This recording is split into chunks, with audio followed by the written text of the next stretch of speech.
Anyways, one last video before we talk, or not talk, before we hop into Shadows of Doubt. And also, I should say, hi Apple, it's been a while. How are you doing? I guess just say hi to you is very fair. How you doing?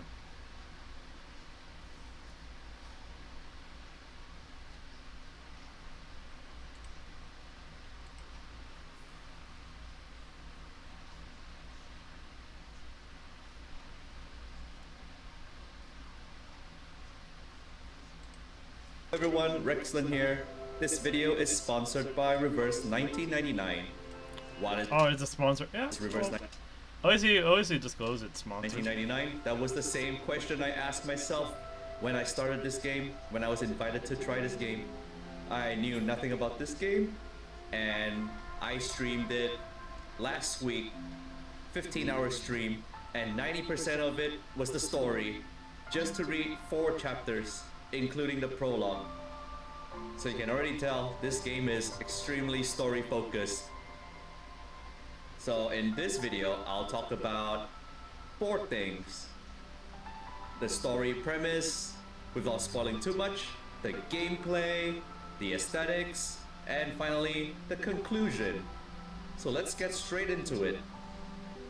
So the story premise of Reverse 1999, like its name suggests, on the last day of the year 1999, time started going in reverse, caused by this thing called the storm. Oh, actually, okay, I realize. We're gonna skip that bit. Oh, there's a. Oh, this okay. This is a. We'll just skip to the battle system because I realize that the fair you do not want to get spoiled on this. We're gonna skip on the spoilers, but granted, this is also about setting and whatnot, and so you need to understand the setting in order to, fully invest in this. Because without knowing the setting, it's not really a good sell. You've been pretty busy. Ruined my sleep schedule and had to fix it. Oh, no, that's fair. So we'll just skip ahead to the battle system. Next section, the game. I'll read these. I'll watch these sections earlier or later. Play. So the gameplay in Reverse 1999 is pretty straightforward. It's a tactical mineral element, beast element, plant element, star element, spirit, and intelligent elements. Oh boy. RPG at its core using cards. Every character and enemy has their own elements, so to speak, called afflatus. Like in this chart over here, beast against plant, against star, against mineral, spirit versus intelligence, the usual works. So what you usually do is you check the afflatus of the node that you're going to battle in, and then you build your deck to counter it. So in this example, it's a star node. I'm going to be bringing mostly plant characters. You can bring up to 4 characters, and the first 3 characters will be in battle. The 4th character will be in reserve in case anyone gets defeated. As the battle begins, you will see that cards are picked at random from each character. So each character has 3 of their own cards. Each card has their own unique effects, and you have 3 moves per turn to do whatever you want. You can actually move cards forward to merge them for stronger effects. Like in this example, I'm gonna move this card over here to the front. And now it's strengthened to 2 stars and takes up a turn. If you feel like you did a mistake, you can actually click at the top to reset. So the order that you pick the cards will determine the attack order of the characters. So let's start with the first turn, starting with debuff and 2 attack cards. I hear something. Agents have guns. It's called card. So as you can see, as I use the cards, a gauge point fills above the characters' heads. Those are called Moxie points. When I get 5 of them, I can use their ultimate spell. So yeah, as you can see, battle is pretty straightforward. It has its nuances as the battles get harder next time, but this is the backbone of the card battle system. It definitely feels FGO inspired in terms of the card system. Alright, Druviz has maximum gauge now. Her ultimate is ready. We'll be saving it for the next turn. So since we have a character down, my reserve is up. We'll just buff and prepare for the next round. The animations, though.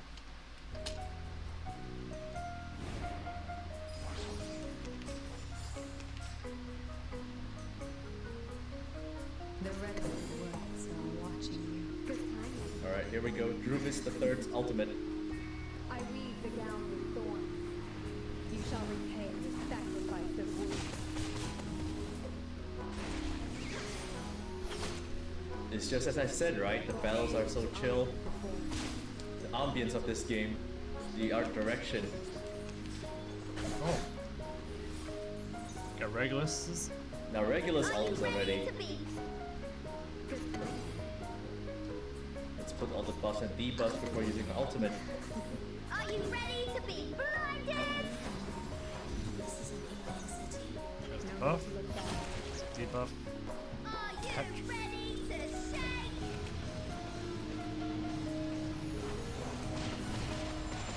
Woohoo! Really? Just wait. Huh. Baby. Everybody, let me see your hands up. They're just little games. Left hand up. Now right hand up. And there you have it. That's what a typical battle looks like. I don't want to be shunted to some radical department. Huh. So even if a character dies, it doesn't mean you lose out on stars or anything like that. It seems. So combat-wise, the good thing about it is that the game doesn't really pressure you to roll for more than one copy of a character. Duplicates are nice to have, but not essential for clearing stages. Thank goodness. This is what I mean. So we'll go to crew and use Regulus as an example. Oh, whoa, whoa.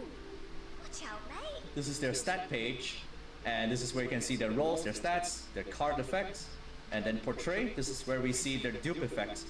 So level 1, for one duplicate, it says Sleepless Rave effect changes to 400% mental damage. So we'll go back and see. Sleepless Rave base is 300%. Oh. So for one whole copy, it only increases by 100%. This may be huge for high-end content, but for most content, you can get by with 300%. Let's see for the next one, level 2. Okay. Treat for the ears changes to 220, 330, 550. Let's see the base Okay. amount. Okay. I thought that was okay. That might have been a bit of a lie on his end. Maybe. Like, it depends on how complex and different the newer characters become in terms of the complexity of their dupe effects. But they do seem like minor dupe effects, but they do impact their abilities and damage, etc. though. 200, 300, 500. So 20%, 10% more. So this is what I mean. What I really like. So when I play this game, I'm pretty sure I'm just gonna settle for mostly one copy. Comfy game. Street murders are hard. This is the lobby. I heard that there is a medieval mountain around. May I have a look at it? Will's armor? Maybe we can talk about wines in the Irish. And while we're here, we'll transition to the next section, the highlight of the game, the aesthetics. You thought gameplay was the highlight of this game? No, it's the story and aesthetics. The voice direction in this game is so good. Let me show you an example, like Satsuki over here. She's Japanese, she speaks cute English. Please don't. Oh, you didn't mean to? Oh gosh. No, I won't steal anything anymore. Even if I take something by accident, I will return it right away.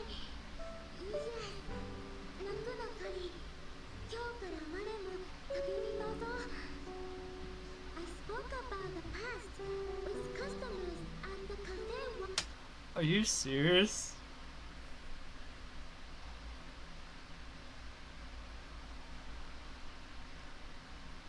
They really got a voice actress that didn't have the greatest English skills to really literally accurately portray someone who came from Japan and didn't know the language in America. but they're doing their best.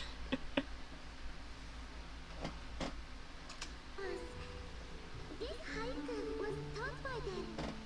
Let me show you a few more examples. Over here, we have Regulus. The one you saw at the beginning of the game. Oh, watch out, mate. Watch out, mate! It's a bit too quiet, I'd say. How about some rockabilly music? Ah, don't touch my bag! Peace and love! Peace and love! Hip hip! Hooray! We have Lilia, Russian accent. Don't be in and out. You're bugging me. Okay then. Also, it seems like, at least on the beta, there's a lot more characters I thought that are in existence than what I've been seeing in previews. Oh. Oh. Hey. Здравствуй. Can anyone hear my voice? Any man alive? Huh. Red 38 is about to return. Look at my back.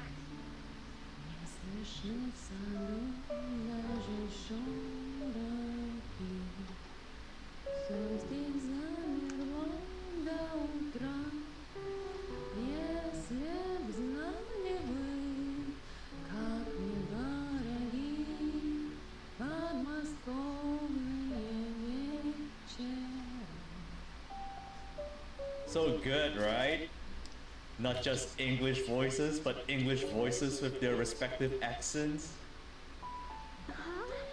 Where's my hanky? You can tell that the devs put a lot of love and passion into the voice direction and narrative in this game. Wanna grab a drink?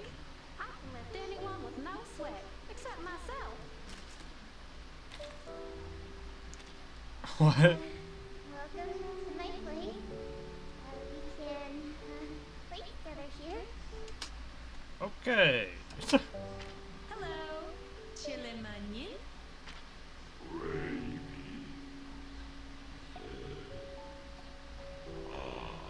What the heck? Here. Hey. How much did they invest on the VA work? Huh? Maybe you can help me with my homework? Oh, this guy's British. What a lovely day. You're here. Rest time is on. What a lovely day. I want to go for a walk. You couldn't have asked for better sun It's hard to hear because of the music.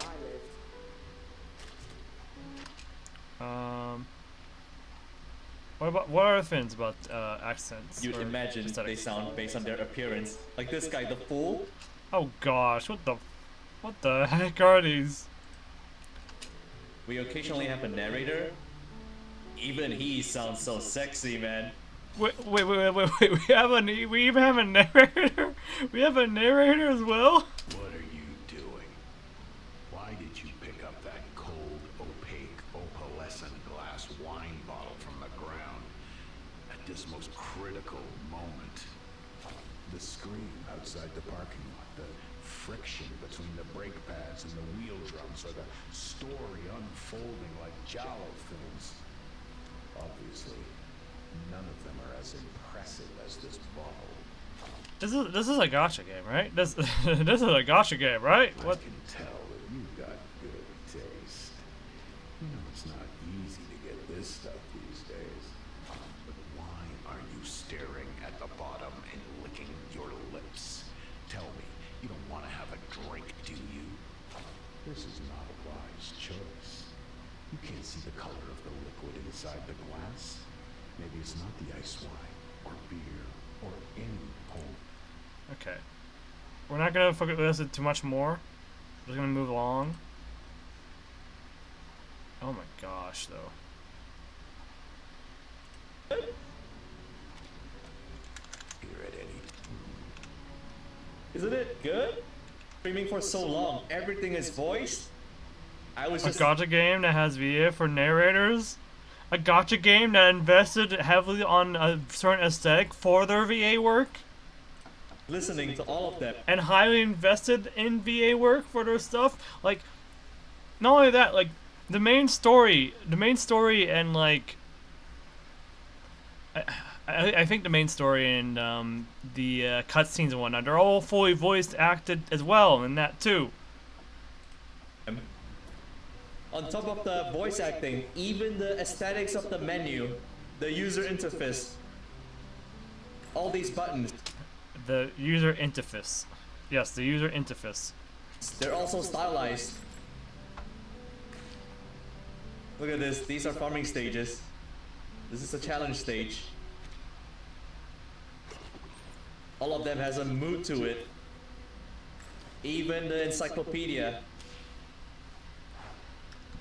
I'll be honest, it looks pretty clean so far. Even the encyclopedia. Like this. Like there's not been a single like loading screen or transition. It's just like all pretty seamless. Story review. The glossary, characters. All these albums.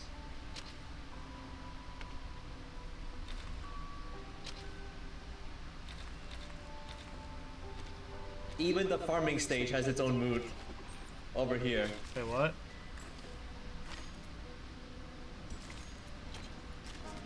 See? They play their own music. No shortage of music in this game.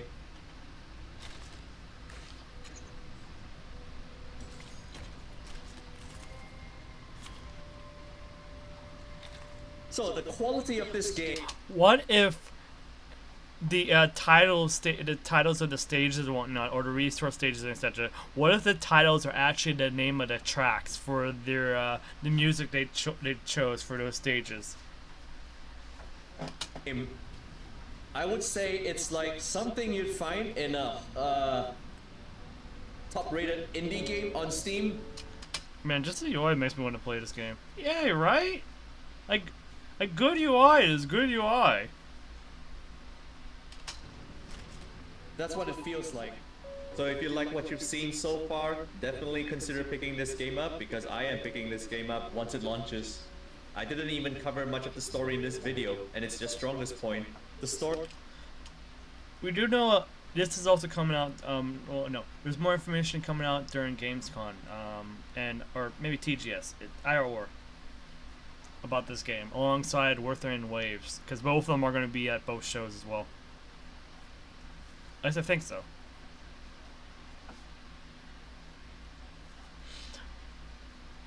Oh my gosh. I'll be honest, I'm kind of excited. I mean, granted, I guess the combat system is like it's kind of like a tactical. It's kind of a tactical focused RPG gacha game, but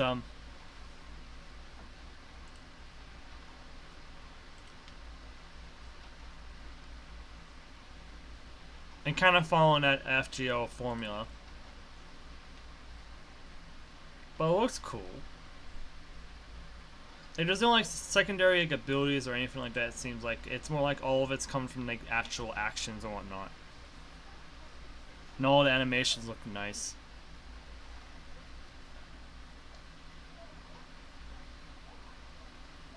I guess the question is like, how free to play friendly is it? Like, can you actually get through this with like everything with no dupes at all? Can you just be good with just the one single copy of a character?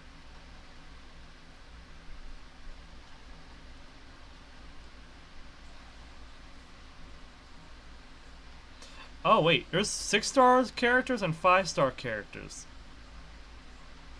How many different star versions of characters are there? Do they follow like the Alchemy Stars route? Probably did, right? Dupes. Like the dupes make your character stronger, but they're not really required. At the very least, there doesn't seem to be like a cost system like FGO has. You can just run with any characters you want, it seems. You just gotta keep in mind of the elemental wheel going on. Oh, there is a oh, wait, there's a breakthrough system. Or not a breakthrough system, there's promotion system like Arknights has. There's like this, see this little triangle here? Like this character is level 29, but this character has 2 triangles and is level 4. 2 triangles, level 14. Small 1 triangle, level 27.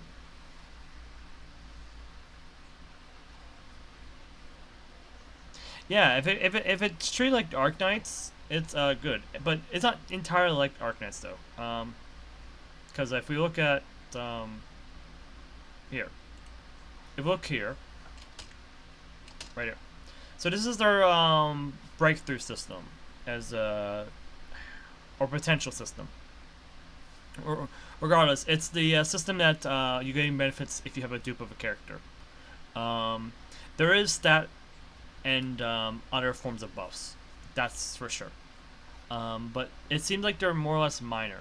Like, I guess 100% increase in damage is not minor, but it's minor enough where it's not going to affect your experience too much. Like, it makes your character a little bit stronger, but not too much stronger. Yes, it seems like most of the damage seems to be, most of it seems to be damage focused, not really anything else, really. Because most of your damage is going to be coming from the star system that is built into the game system, it seems. Regardless, that's enough gushing. Not gushing. That's enough talking about this game for now. I'll rewatch this on my own time so I can get a full picture. Anyways, let me bring up Shadows of Doubt, shall we? Or shall I? We are gonna play Shadows of Doubt now. Let me just get it up and running.